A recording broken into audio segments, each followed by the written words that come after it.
What up, y'all? It's your guy Dawson from D&D TV. Thank you for rating, commenting, and subscribing. Everybody who's donated, those of you all who will. Also, go over to my other YouTube channel, Dawson Speaks TV. Make sure you subscribe over there and click that notification bell so you get notifications when I drop a new video. Now, let's get into this topic. All right, y'all. Thanks for clicking on the video. Hope everyone is doing well. Now, this story is coming out of California, one of my favorite places, Los Angeles, California. While the world continues to be consumed by social media headlines, the violence in the inner city communities across the United States continue to climb. Seemingly every day someone is shot or killed in our communities, and the violent acts against women continue to go unchecked.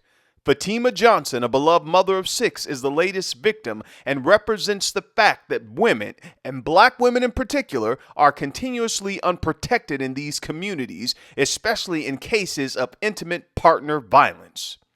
Fatima was found beaten with her hands tied and her body wrapped in a blanket. Fatima Johnson's boyfriend, who was recently released after serving time in prison for murder, has been named a person of interest in her death.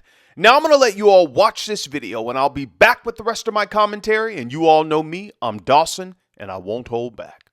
There is anguish and anger in a South LA neighborhood where a beloved mother found murdered in her own home. The woman's daughter's making the heartbreaking discovery.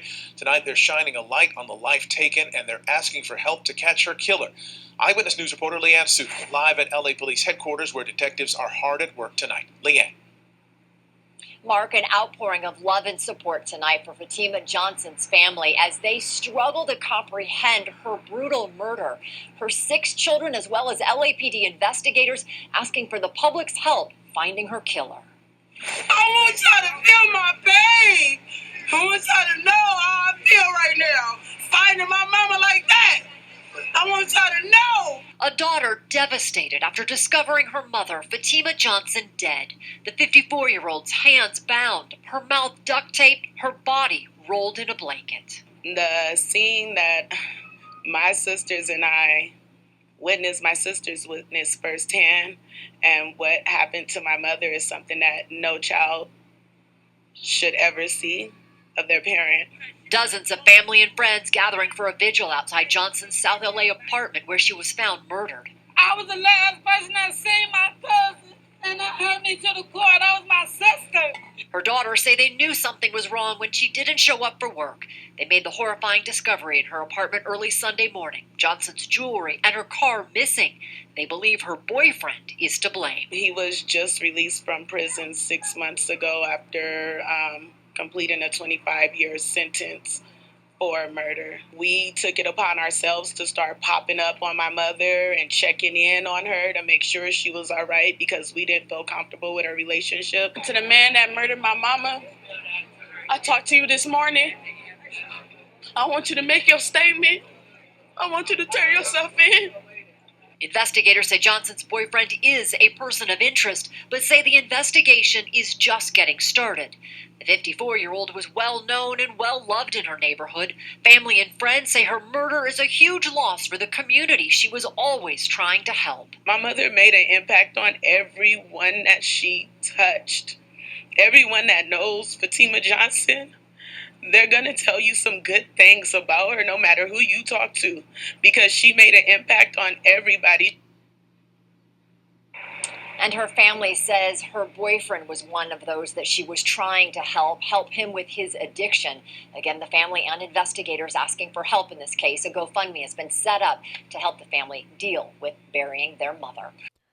All right, y'all, let's go in. Now, first of all, I want to give my condolences out to the family of Fatima Johnson, her daughters, and her son. And I hope to God that they catch the person or the people who did this to her. I did research on this story and I sat with it for almost a week or so. Fatima was loved in her community. And as I was looking at videos, there are a lot of videos online, a lot of stuff people wrote. People were saying how she helped them. She always had a smile. She encouraged them. And she was just a cheerful person, always out trying to help people. So I know she's going to be deeply missed by her family and especially in her community. Now I'm going to get right to what I want to say. There's nothing wrong with dating anyone who's been in jail or prison. There are many, many women and men who who are doing that, and many women who are going to visitations on the weekend to see people in jail. I remember as a kid going with my aunts when their boyfriends were in jail. So I'm not foreign to, women dating men who've come out of jail or prison. But I want to say this to the women, especially the women who watch my show. You all heard the news anchor say at the end of that news clip that Fatima Johnson was really trying to help her boyfriend, who is a person of interest in her murder, that she was trying to help him with his addiction. I want to tell you women this. It is not your job to help him with his struggle. It is not your job. And that goes for men too. It's not your job. Now, K. Michelle had that song, you can't raise a man. Come on, you can't raise a woman. People are who they are. And if a person ever wants to change, it's going to have to be by their willpower, not because you want it for them. We could want change for people until we get blue in the face. A person has to want to change on their own. Now, you all who've been watching my show for a while, you know that I have talked about some of my family members who are addicted to substance. They're substance abuse users. And they've been addicted for, since I was a kid.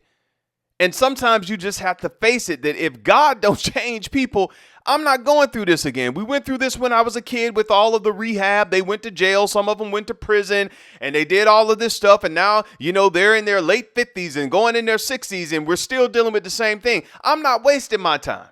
I'm not going through that. I love them. I care for them. If there's anything I can do within reason to help them, I will.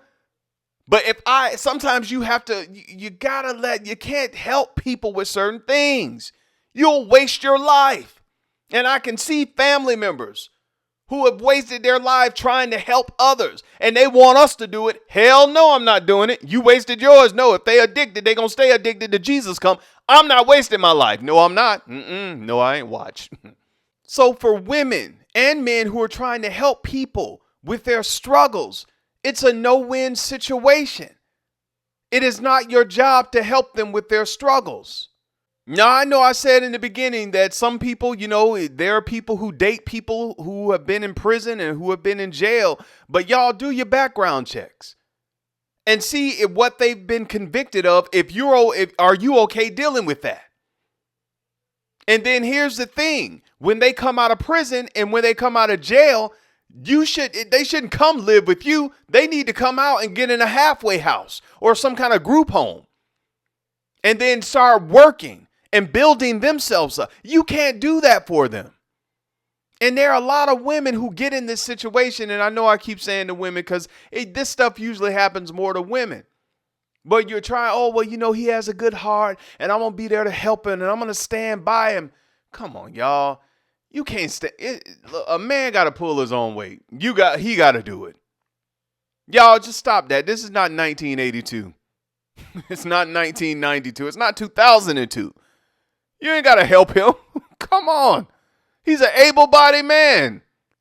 Let him go stay in a group home. Go stay at a halfway house or a shelter. And he can work. What is it? A day labor? The labor pool? Work today, pay today? Stop making it easy. He's not a boy. He's a man. And if he goes back to jail or prison, then maybe that's just where he needs to be. Dawson, you being hard. No, I'm my social worker hat kicking in now. Because when you want change, you got to want it no matter what. Sad situation, man. Now, again, I know there are many people who are going to say, well, this man went to prison for 25 years and he's only been out for 6 months. And I get that. He's been in there for murder. And I say again, there's nothing wrong with women, black women in particular. There's nothing wrong with them wanting to be loved and wanting love, and black men too. There's nothing wrong with people wanting love. But I say this to you all, please, please, please, make sure you do your background check. Please, of these people who are coming into your life, because they can be in your house, in your life, saying that they love you. It's coming out of their mouth. They're in front of you. They're living with you, but their mind is somewhere else. It's on the other side of town. Y'all love language is not the same. People got to show. And I say I'm very detailed with that. Women, when you're dating men who are coming out of prison, please, or jail, halfway house, group home. No, you don't come stay here. Go stay with your mama, your sister, them. No. Let him prove. He got to prove that he can take care of himself. Let him prove he can take care of himself. And you know us, man, we could run game on you. You know, I thought you said we were going to be a family, girl. You said we were going to make it. We going to, you know, when I go pro, you go pro. Come on now. Y'all know how we do. But no, you tell him, no, you go over to the halfway house or the group home of your family and you stay with them. Let me see you doing something with your life. And then when you come over here and we come together, we come to add and multiply, not divide and subtract. And many of us are in friendships and relationships where people are not adding and multiplying in your lives. They're only subtracting and dividing. And my question to you all, why are you there? Now I'm off of this topic. Rest in peace to Fatima Johnson. You know, my condolences go out to her family and friends.